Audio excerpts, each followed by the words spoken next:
Thënie të Aristotelit mbi urtësinë dhe dijesin, njohja e vetvetes është fillimi i gjithë urtësisë. Të gjithë njerëzit nga natyra dëshirojnë të dinë. Dija nuk është vetëm posedimi i fakteve, por edhe kuptimi i tyre.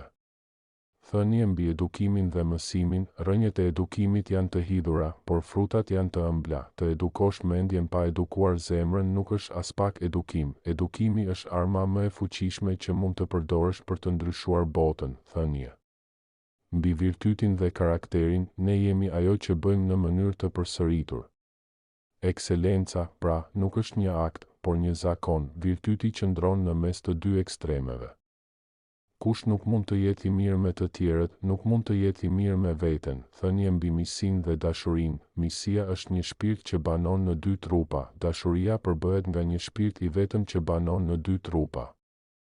Miku i vërtet është si një shpirt në dy trupa. Thënie mbi suksesin dhe ekselencën. Ekselenca nuk është kurrë një aksident. Ajo është gjithmonë rezultati i një qëllimi të lartë, përpjekjeje të sinqertë dhe ekzekutimi inteligjent. Cilësia nuk është një akt, është një zakon. Njeriu që është i lumtur është ai që jeton në përputhje me virtytin. Thënie mbi kurajon dhe frikën. Nuk do të bësh kurrë asgjë në këtë botë pa kurajo. Është cilësia më e madhe e mendjes pas nderit. Kurajo është mesatarja mes frikës dhe guximit të tepruar. Njeriu i guximshëm është ai që nuk ka frikë nga vdekja për një qëllim fisnik. Thënie mbi drejtësinë dhe ligjin. Drejtësia është të japësh secilit atë që i takon. Ligji është arsyeja e lirë nga pasioni. Drejtësia është virtyti më e lartë, sepse është zbatimi i virtytit në raport me tjetrin. Thënie mbi politikën dhe shoqërinë, njeriu është një qenie politike nga natyra. Qëllimi i qytetit është të bëjë të mundur jetën e mirë për qytetarët e tij. Demokracia është kur të varfërit dhe jo të pasurit janë sundimtarët. Thënie mbi artin dhe estetikën, qëllimi i artit është të paraqesë jo pamjen e jashtme të gjërave, por kuptimin e tyre të brendshëm. Arti imiton natyrën. Sekreti i humorit është surpriza. Thënie mbi lumturinë dhe jetesën e mirë. Lumturia varet nga ne vetë. Qëllimi përfundimtar i jetës njerëzore është lumturia. Lumturia është kuptimi dhe qëllimi i jetës, e gjithë qëllimi dhe fundi i ekzistencës njerëzore. Thënie mbi mendimin dhe logjikën, është shenja e një mendjeje të edukuar që të jetë në gjendje të mbajë një mendim pa e pranuar atë. Retorika është aftësia për të parë në çdo rast mjetet e disponueshme të bindjes. Dëshira për të ditur është natyrale për të gjithë njerëzit. Thënie mbi kohën dhe ndryshimin. Koha është masa e ndryshimit. Ndryshimi në të gjitha gjërat është i ëmbël. Koha çon në ekzistencë mundësitë. Spartanët njihen për disiplinën e rrept dhe mënyrën e tyre unike të jetesës që ka frymëzuar breza të tërë. Ja disa nga rregullat kryesore të disiplinës spartane, që ishin themeli i fuqisë dhe qëndrueshmërisë së tyre. 1. Jetë e thjeshtë dhe pa luks. Spartanët rriteshin me bindjen se luksit i mungon forca.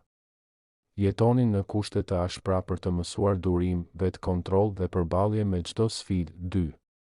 Trajnim që nga fëmijëria, agoge, që në moshën 7 vjeçare, djemt largoheshin nga familja dhe futeshin në sistemin arsimor ushtarak agoge, ku mësonin luftën, disiplinën, ndëshkimin dhe qëndrueshmërinë. 3. Mos u ankoni kurrë, ankesat ishin të papranueshme për një spartan.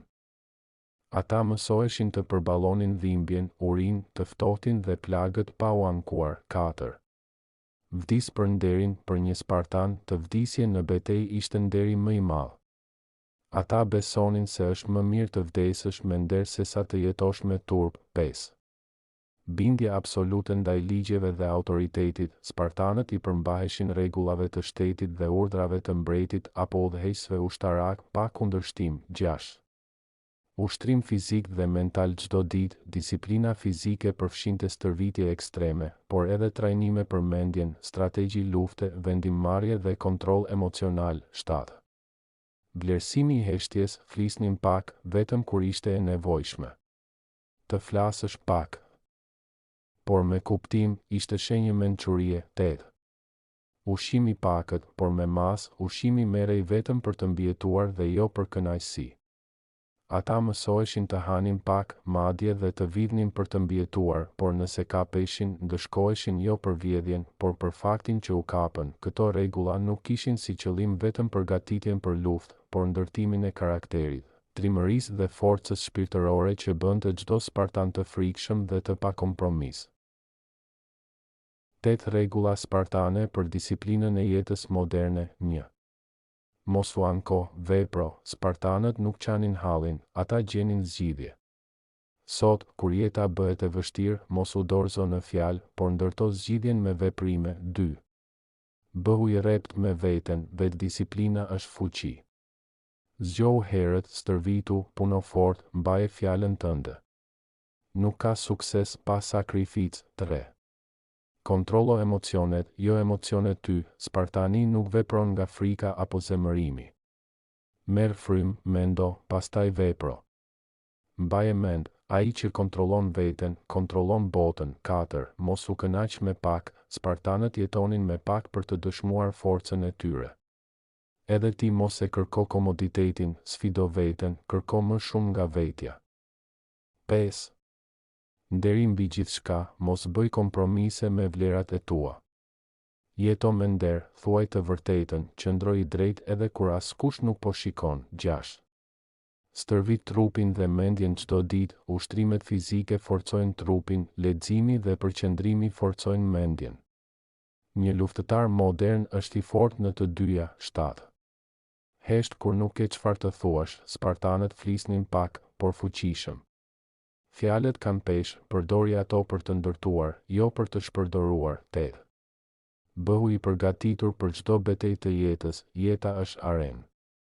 Çdo ditë është një sfidë. Përgatitu si një luftëtar, me disiplinë, qëndresë dhe kuraj. Kush ishte Marco Aureli? Mark Aureli, 121-180 pas Krishtit, ishte një nga perandorët më të njohur të Romës dhe një nga mendimtarët më të rëndësishëm të filozofisë stoike. Ai është i njohur kryesisht për librin e tij Meditimet, një koleksion reflektimesh filozofike mbi jetën, moralin dhe natyrën e ekzistencës njerëzore. Filozofia e tij bazohet në idenë e pranimit të fatit, kontrollit të emocioneve dhe ruajtjes së ekuilibrit të brendshëm përballë sfidave të jetës. Në vijim, do të shqyrtojmë disa nga shprehjet më të njohura të Mark Aurelit dhe kuptimin e tyre të thellë. Jeta e lumtur varet nga cilësia e mendimeve tona. Kuptimi. Kjo shprehje thekson fuqinë e mendimeve në përcaktimin e lumturisë sonë. Në filozofinë stoike, mënyra si e perceptojmë realitetin është më e rëndësishme se vetë rrethana. Nëse mendimet tona janë të qarta, pozitive dhe të përqendruara në vlerat e duhura, ne mund të përjetojmë lumturi pavarësisht sfidave. Si ta aplikojmë në jetën e përditshme? Fokusohuni në mendimet konstruktive dhe shmangni negativitetin. Praktikoni mirënjohjen për atë që keni. Shmangni krahasimet e vazhdueshme me të tjerët. Ju keni pushtet mbi mendjen tuaj, jo mbi ngjarjet e jashtme. Kuptojeni këtë dhe do të gjeni forcë. Kuptimi. Kjo është një nga mësimet kryesore të stoicizmit. Ne nuk mund të kontrollojmë gjithçka që ndodh në jetë, por mund të kontrollojmë mënyrën se si reagojmë ndaj tyre. Duke pranuar këtë fakt, mund të përjetojmë më pak stres dhe ankth. Si ta aplikojmë? Pranoni se disa gjëra janë jashtë kontrollit tuaj dhe mos u shqetësoni për to. Fokusohuni në atë që mund të ndryshoni, mendimet, qëndrimet dhe sjelljet tuaja. Kultivoni durim dhe qetësi përballë situatave të vështira. Mos e shpenzo energjinë tënde duke u zemëruar për gjërat që nuk mund t'i ndryshosh. Kuptimi, zemërimi dhe frustrimi për situata që nuk mund t'i ndryshojmë janë të padobishme dhe harxojnë energjinë tonë. Stoikët besonin në pranimin e fateve dhe përqendrimin në veprimet që mund të bëjmë. Si ta aplikojmë? Në vend që të zemëroheni, përpiquni të analizoni situatën në mënyrë racionale. Praktikoni vetë kontrollin dhe mos lejoni që emocionet t'ju sundojnë. Përqendrohuni në atë që mund të bëni për të përmirësuar situatën, në vend që të ankoheni për të. Koha jonë në jetë është e kufizuar. Mos e shpenzo duke jetuar jetën e dikujt tjetër. Kuptimi. Shumë njerëz kalojnë jetën duke u përpjekur të kënaqin të tjerët ose duke ndjekur pritshmëritë e shoqërisë. Kjo shprehje na kujton të jetojmë sipas vlerave dhe dëshirave tona, jo sipas standardeve të tjerëve. Si ta aplikojmë?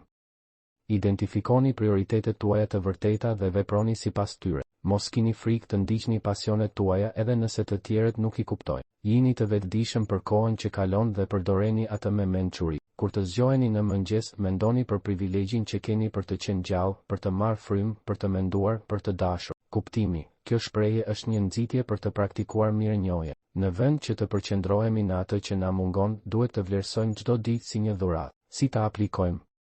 Filloni ditën duke reflektuar mbi gjërat për të cilat jeni mirënjohës. Fokusohuni në momentin e tanishëm dhe shmangni ankesat e kota. Jini të vetëdijshëm për vlerën e jetës dhe mundësitë që ajo ofron. Heshtja është ndonjëherë përgjigjja më e mirë. Kuptimi: jo çdo situatë kërkon një reagim. Disa herë është më e mençur të qëndrojmë të qetë dhe të mos përfshihemi në debate të kota. Si ta aplikojmë? Mësoni të dëgjoni më shumë dhe të flisni më pak. Mos lejoni që emocionet momentale t'ju nxisin të thoni diçka për të cilën mund të pendoheni. Vlerësoni situatat dhe mendoni para se të flisni. Përfundim: mësimet e Mark Aurelit janë po aq të vlefshme sot sa ishin në kohën e tij. Ai na mëson të fokusohemi në atë që mund të kontrollojmë, të pranojmë fatin ton dhe të jetojmë në përputhje me virtytet tona më të larta. Duke zbatuar këto parime në jetën e përditshme, mund të arrijmë një qetësi më të madhe mendore dhe një ndjenjë të thellë të qëllimit. Nëse dëshironi të përmirësoni jetën tuaj, provoni të praktikoni disa nga këto mësime çdo ditë. Siç do të thoshte Mark Aureli, vepro sikur të ishe duke vdekur. Jeta është shumë e shkurtër për të humbur kohë në gjëra të parëndësishme.